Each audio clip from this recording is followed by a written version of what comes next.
Hello everyone.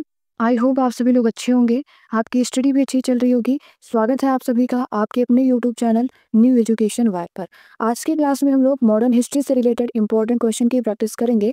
लेकिन question पर जाने से पहले हम लोग समझ लेते हैं कि अभी तक हम लोगों ने क्या क्या कंप्लीट किया है। आपका एग्जाम भी होने वाला है 6, 7, 21 दिसंबर को। अब आप लोग रेडी हो जाइए अपने एग्जाम के लिए। अपने मेन सब्जेक्ट को अच्छे से प्रिपेयर करिए। बाकी हम लोग कॉमन पेपर की तैयारी तो कर ही रहे हैं, ठीक है। जिसमें से अपना ये वाला टॉपिक कंप्लीट हो गया, यूरोपियों का आगमन एवं ब्रिटिश शक्ति का सुदृढ़ीकरण। दूसरा टॉपिक भी हम लोग कंप्लीट कर लिए हैं, कंपनी शासन के विरुद्ध बढ़ता विद्रोह सुधार आंदोलन भी हो गया। स्वतंत्रता संघर्ष का प्रथम का प्रारंभ, इसको भी हम लोगों ने कंप्लीट कर लिया है। और आज हम लोग प्रैक्टिस करेंगे भारतीय राष्ट्रीय आंदोलन की, जिसमें से हम लोग पार्ट वाइज इसकी प्रैक्टिस करेंगे। आज इसमें अपना पार्ट 1 रहेगा और इसके बाद 3 टॉपिक और बचेंगे। और भारतीय राष्ट्रीय आंदोलन में हमें क्या क्या कंप्लीट करना है एक बार उसको देख लेते हैं। आज की क्लास में उग्र राष्ट्रवाद का युग 1905 से 1909, क्रांतिकारी गतिविधियों का प्रथम चरण 1907 से 1917 और होम रूल आंदोलन 1916 से 1918।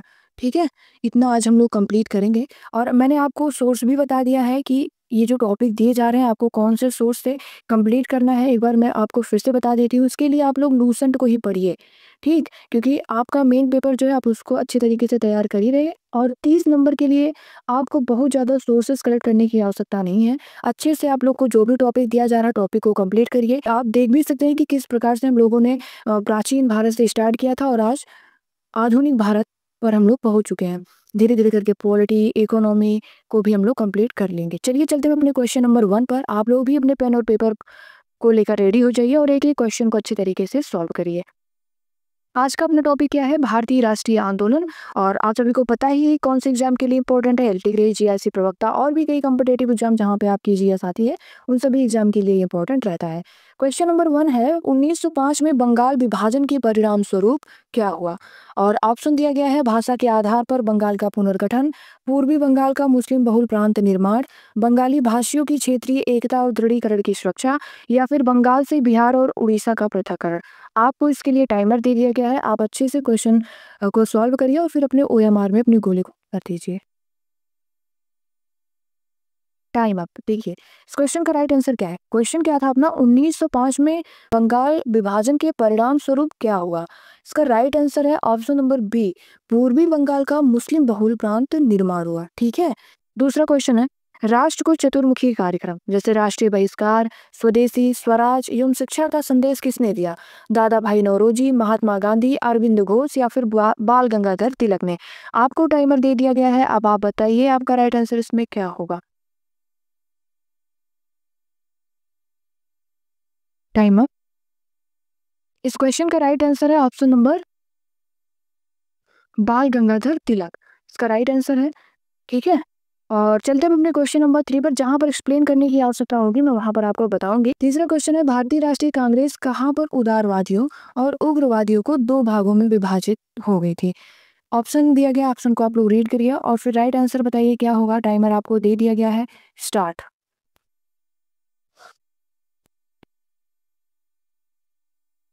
Time up. अच्छा 5 ही सेकंड चल रहा क्या इसमें? 1 मिनट में टाइम सेट कर दूं। 10 सेकंड का, ठीक। इस क्वेश्चन का राइट आंसर है ऑप्शन नंबर ए, सूरत अधिवेशन 1907। देखिए 2 दल बने, कौन कौन से? गरम दल और एक नरम दल। ठीक है, उदारवादी और उग्रवादी 2 भागों में विभाजित होगी। उग्रवादी गरम दल से संबंधित और उदारवादी नरम दल से संबंधित। और ये जो अधिवेशन है सूरत का अधिवेशन 1907 में हुआ, ये तो हम लोग अभी पढ़ लिए। और किसकी अध्यक्षता में ये हुआ था? ये हुआ था रास बिहारी बोस की अध्यक्षता में, रास बिहारी बोस। और फिर कौन सा अधिवेशन था ये? 23वां अधिवेशन था। कौन सा? 23वां अधिवेशन। ठीक है, तो कितनी चीजों की जानकारी हमें होगी इस क्वेश्चन में। एक तो भारतीय राष्ट्रीय कांग्रेस कहाँ पर उदारवादी और उग्रवादी 2 भागों में विभाजित हुई। तो सूरत अधिवेशन में कब हुई? सूरत अधिवेशन कब हुआ? 1907 में। कौन सा अधिवेशन था? 23वां अधिवेशन था। किसकी अध्यक्षता में हुआ? रास बिहारी घोष की अध्यक्षता में हुआ। ठीक है, चलते हैं अपने क्वेश्चन नंबर 4 पर। क्वेश्चन नंबर 4 आप लोग पढ़िए। अनुशीलन समिति की स्थापना किसने की थी? बी.डी. सावरकर, बारिंद्र कुमार घोष, नरेंद्र गोसाई या फिर नवीननाथ टैगोर। और अब आपको टाइम दे दिया गया, आपका टाइम भी इंक्रीज कर दिया गया है, 10 सेकंड का टाइम है आपके पास। स्टार्ट।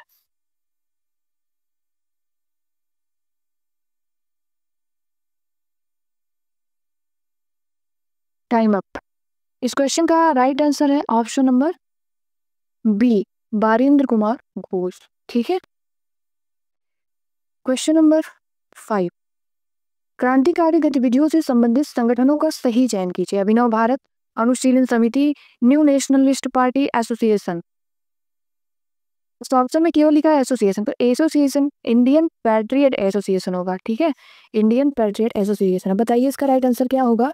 आपको टाइमर दे दिया गया है, 10 सेकंड का टाइम स्टार्ट हो गया है। आप लोग क्वेश्चन को अच्छे से अटेम्प्ट करिए।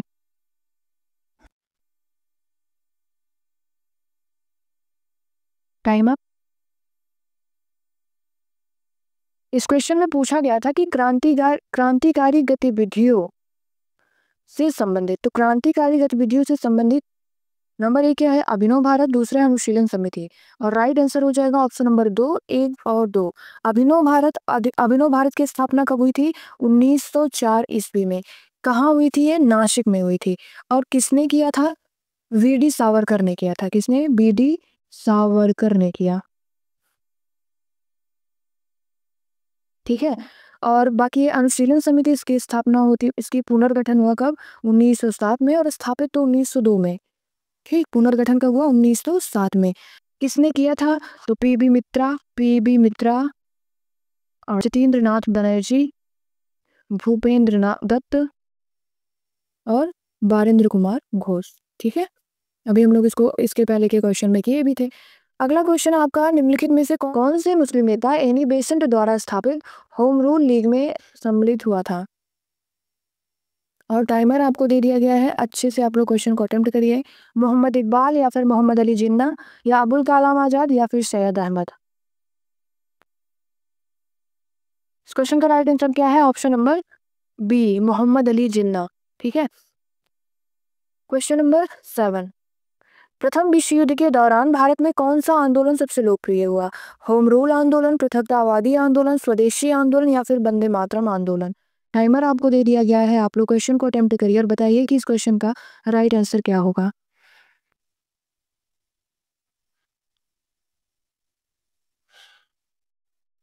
Time up. इस क्वेश्चन का राइट आंसर है option number A, home rule आंदोलन। और होम रूल आंदोलन ये लोकप्रिय किसके प्रयास से हुआ, एनी बेसेंट और बाल गंगाधर तिलक। उद्देश्य क्या था इस आंदोलन का, स्वशासन की स्थापना करना भारत में। ठीक है, भारत में स्वशासन की स्थापना करना। चलते हैं अपने क्वेश्चन नंबर 8 पर। क्वेश्चन नंबर 8 है, निम्नलिखित में से कौन होम रूल आंदोलन से संबंधित नहीं थे। और ऑप्शन दिया गया है सी.आर. दास, एनी बेसेंट, बी.जी. तिलक, सुब्रमण्यम अय्यर। और आपको टाइमर दे दिया गया है, आप लोग बताइए इसका राइट आंसर क्या होगा।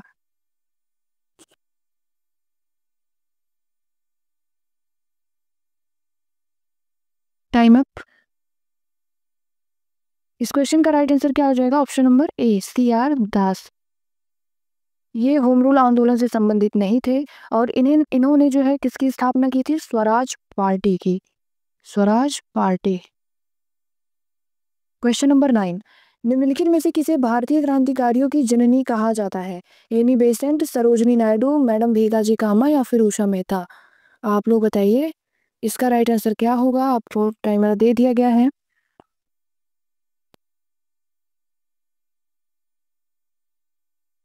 Time up. तो इसका राइट आंसर क्या है, option number C, madam Bhikaji Cama. ठीक है, अगले क्वेश्चन पर चलते हैं। निम्नलिखित में से किसे भारतीय शांति का जनक कहा गया। बाल गंगाधर तिलक, गोपाल कृष्ण गोखले, सुभाष चंद्र बोस या फिर गांधी जी। और आपको टाइमर दे दिया गया है, क्वेश्चन बताइए इसका राइट आंसर क्या होगा।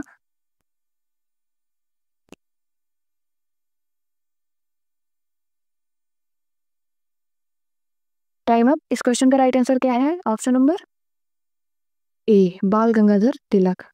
और किसने कहा था इन्हें भारतीय शांति का जनक, तो वैलेंटाइन वैलेंटाइन शिरोल ने, वैलेंटाइन शिरोल ने कहा था। ठीक है, आज की क्लास में हम लोग इंपॉर्टेंट 10 क्वेश्चन की प्रैक्टिस को कंप्लीट करते हैं। आई होप आप सभी लोगों ने अच्छे से क्वेश्चन की प्रैक्टिस किया होगा। आपके कितने क्वेश्चन सही हो रहे हैं कमेंट बॉक्स में ज़रूर बताइए, ठीक है। और आपको क्लासेस डेली 7 AM मॉर्निंग पर देने की पूरी कोशिश की जाती है। कभी-कभी जो है 8 या फिर 9 बज जाएँगे, इसके लिए आप परेशान मत होइएगा। बाकी आप लोग अपना रिवीजन करते रहिए, जो भी टॉपिक दिया जा रहा है अच्छे से प्रैक्टिस करिए। आपको इसका बेनिफिट एग्ज़ाम में ज़रूर मिलेगा, क्योंकि ये जो सभी क्वेश्चन की हम लोग प्रैक्टिस कर रहे हैं, यूपी पीसीएस के पीवाईक्यूज़ हैं, आरओ प्रीलिम्स मेंस के पीवाईक्यूज़ हैं, एलटी ग्रेड के पीवाईक्यू हैं और भी कई एग्ज़ाम टीचिंग एग्ज़ाम जो होते हैं जहाँ पर आपकी हिस्ट्री, ज्योग्राफी आती है, सभी के एग्ज़ाम इसमें इंक्लूड किए जाते हैं। तो आप लोग अच्छे से अपना रिवीजन करिए, जो भी टॉपिक दिया जा रहा है उसको ईमानदारी से कंप्लीट करिए। और कल का अपना टॉपिक क्या रहेगा? यही भारतीय राष्ट्रीय आंदोलन। इससे संबंधित हम लोग एक प्रैक्टिस सेट और करेंगे, जिससे कि जो कुछ भी बच रहा है ये अपना कंप्लीट हो जाए।